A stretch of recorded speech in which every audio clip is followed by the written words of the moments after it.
मकसद से मीटिंग रखी गई थी और क्या दिशा निर्देश दिए गए? आज बुरहानपुर में अपराध समीक्षा है।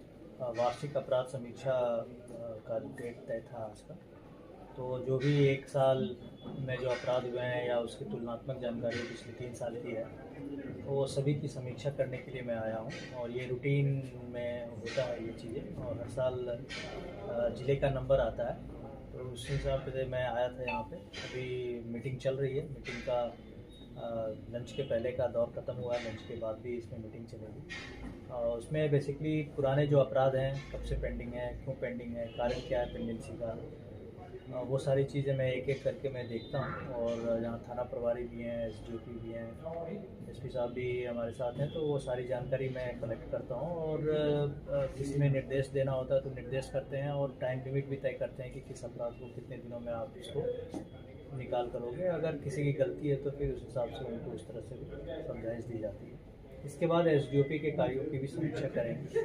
तो एसडीओपी हैं यहाँ पे या सीएसपी हैं, वो क्या काम कर रहे हैं, वो लंच के बाद का होगा। तो हमारा दौरा बेसिकली अपराध समीक्षा के दृष्टिकोण से हुआ है। अब चूँकि ज़िले में आते हैं तो कहीं ना कहीं किसी थाने में या किसी ऑफिस में जाके वहाँ का भी मैं एक विजिट करता हूँ, तो वो कल के सर, साल 2026 में इंदौर संभाग का क्राइम रेट कम करने का क्या टारगेट है और बुरहानपुर जिले का कंट्रीब्यूशन क्या देखते हैं सर? बुरहानपुर के जो टोटल क्राइम है वो बुरहानपुर पूरे जोन के जो 8 ज़िले हैं, उन ज़िलों में बुरहानपुर 7वें नंबर पे लगभग रहता है। लगभग 7% से 8% क्राइम पूरे जोन का जो है वो बुरहानपुर का रहता है।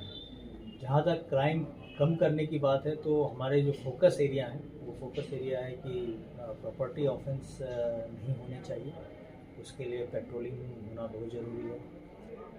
रात शाम के समय जो पैदल गश्त होना चाहिए, ताकि पुलिस की विजिबिलिटी बनी रहे सभी जगह। शाम के समय भीड़ भाड़ होती है, मार्केट में काफ़ी भीड़ भाड़ रहती है, तो पुलिस वहाँ विजिबल रहेगी तो बहुत सारी चीज़ें ठीक भी हो जाती है, यातायात का प्रबंधन भी ठीक रहता है। सीसीटीवी कैमरा जो है, जो मार्केट प्लेसेस हैं, जो भीड़ भाड़ वाला एरिया है, वहाँ पे सीसीटीवी कैमरा लगवाया जाए, जो ख़राब है उसको चालू किया जाए।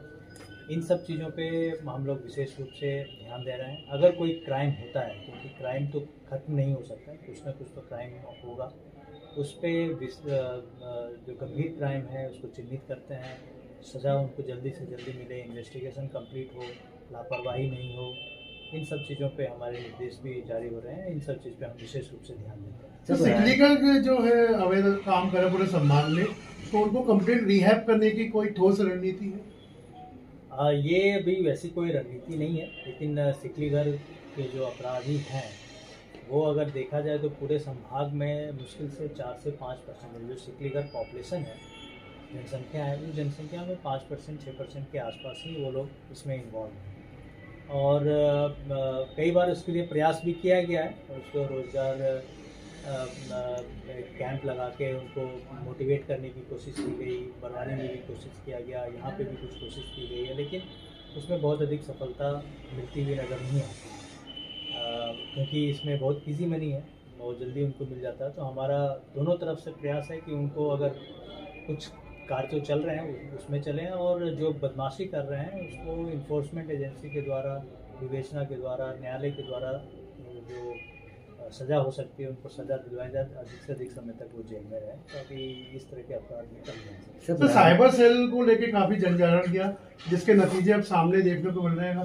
इसी हफ्ते साइबर सेल ने लाखों रुपए पीड़ितों के होल्ड कराए, तो क्या अब और ऐसा कुछ रणनीति बताइए कि साइबर अपराध हो ही नहीं? साइबर अपराध बिल्कुल नहीं हो ऐसा पॉसिबल लगता नहीं है, क्योंकि ये बॉर्डरलेस क्राइम है, कोई ज़िले के बाउंड्री से सीमित नहीं रहता है। देश के किसी भी कोने में या विदेश से भी इस तरह के अपराध होते हैं। इसमें जन जागरूकता बहुत इम्पॉर्टेंट है, और जन जागरूकता के लिए पुलिस हमेशा पहल करते रहती है। अभी भी साइबर में हम लोगों ने बहुत ज़्यादा जन जागरूकता फैलाई, तो उसमें डिजिटल अरेस्ट जैसे मामले हैं वो बहुत कम हो गए हैं, अभी भी हो रहे हैं लेकिन बहुत कम हो गए हैं। और जो इसकी भी जागरूकता फैलाई कि अगर किसी का राशि फ्रॉड के माध्यम से, ऑनलाइन ट्रांजैक्शन के माध्यम से उनका फ्रॉड हो गया है, तो इमीडिएटली वो पुलिस थाने में पहुँचे। हमारे यहाँ पुलिस थानों में ऐसे 2-3 कांस्टेबल, हेड कांस्टेबल लेवल के जो कर्मचारी हैं उनको हमने ट्रेनिंग दिया है, जो इनको बहुत अच्छी तरह से समझते हैं। जितनी जल्दी आप केस कंप्लेंट दर्ज कराओगे उतनी जल्दी हम राशि को होल्ड करा पाएंगे। और ये पिछले 1 साल से हमने इसमें पहल की थी और काफ़ी इसमें अच्छा इंकरेजिंग रिजल्ट भी आया है और इस पर ध्यान देने की सर, जरूरत है। बुरहानपुर की जेल की ज़मीन का कुछ परिवर्तन हुआ था? इसके बारे में मुझे कोई आइडिया नहीं है। जेल तो पुलिस विभाग में नहीं आता है, तो मैं कुछ नहीं बता सकता।